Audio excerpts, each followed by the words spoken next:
student, how are you all? Fine? Myself Kinjal Patel, your Hindi teacher. आज हम सीखने वाले हैं हिंदी में स्वर। जिस तरह आपने गुजराती में स्वर और व्यंजन सीखे हैं, उसी तरह हिंदी में भी स्वर और व्यंजन आते हैं।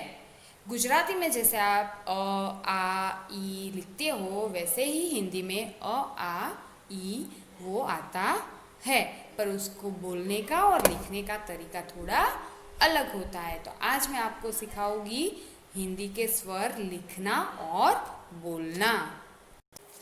ये है हमारे स्वर, जिसको इंग्लिश में वॉवेल भी बोला जाता है। फर्स्ट स्वर दिया है हमें यहाँ पे अ से अनार, आ से आम, ई से इमली, ई से ईख, ऊ से उल्लू, ऊ से ऊन, रू से ऋषि, ए से एड़ी, ए से ऐनक, ओ से ओखली, ओ से औरत, अ से अंगूर और अहम से प्रातः।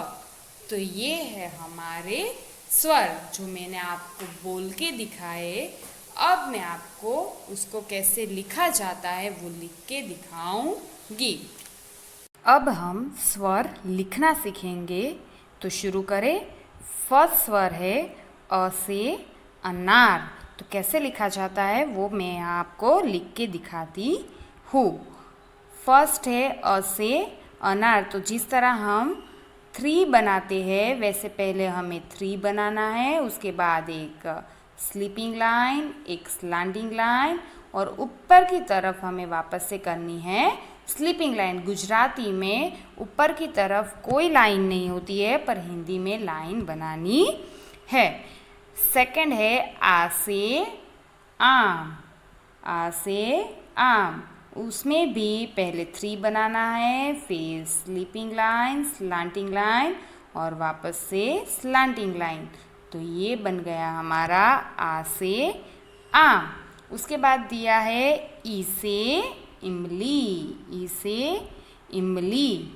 तो उसको कैसे बनाना है, पहले एक स्टैंडिंग लाइन छोटी वाली, उसके बाद जैसे गुजराती में हम ड बनाते हैं वैसे ही ड बनाना है और उसके बाद कॉक्स करके स्लैंटिंग लाइन और ऊपर की तरफ स्लीपिंग लाइन। तो ये बन गया हमारा ई से इमली।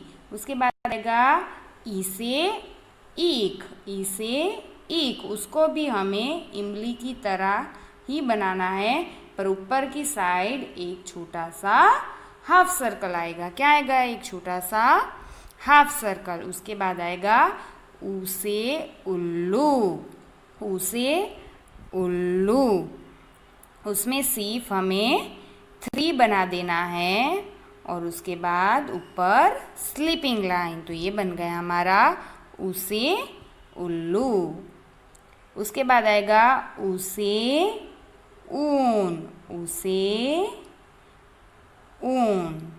उसके बाद आएगा रू से ऋषि, रू से ऋषि। तो जैसे हम गुजराती में रू से ऋषि बनाते हैं, वैसे ही रू बनाना है, पर यहाँ पे इंग्लिश में जो आर बनाते हैं वो बनाना है और ऊपर की तरफ स्लीपिंग लाइन। तो ये बन गया हमारा रू से ऋषि। उसके बाद आएगा ए से एडी, ए से एडी। तो उसमें पहले स्टैंडिंग लाइन, उसके बाद स्लैंटिंग लाइन और उसके बाद आएगा एक छोटा सा सर्कल, पर ये सर्कल ऊपर की लाइन को टच होना चाहिए। तो ये बन गया हमारा ए से ए डी। उसके बाद आएगा ए से ऐनक, ए से ऐनक। उसको भी ए से ए डी की तरह ही बनाना है, एक standing line, slanting line, circle और ऊपर की साइड वापस से एक स्लैंटिंग लाइन। तो ये बन गया हमारा ए से ऐनक। उसके बाद आएगा ओ से ओखली, ओ से ओखली। उसमें पहले हमें अ बनाना है, उसके बाद एक स्टैंडिंग लाइन और ऊपर की तरफ एक स्लीपिंग लाइन और स्लैंडिंग लाइन। तो ये बन गया ओ से ओखली।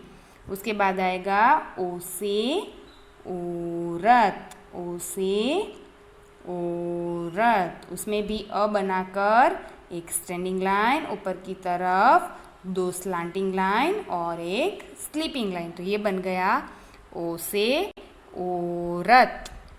उसके बाद आएगा अ से अंगूर, अ से अंगूर। तो पहले अ करना है और उसके बाद एक स्लीपिंग लाइन और उसके ऊपर बनाना है एक डॉट, जिसे बोला जाता है अनुस्वार। ये जो डॉट है उसको बोला जाता है अनुस्वार। उसके बाद आएगा अ से प्रातः, अ से प्रातः।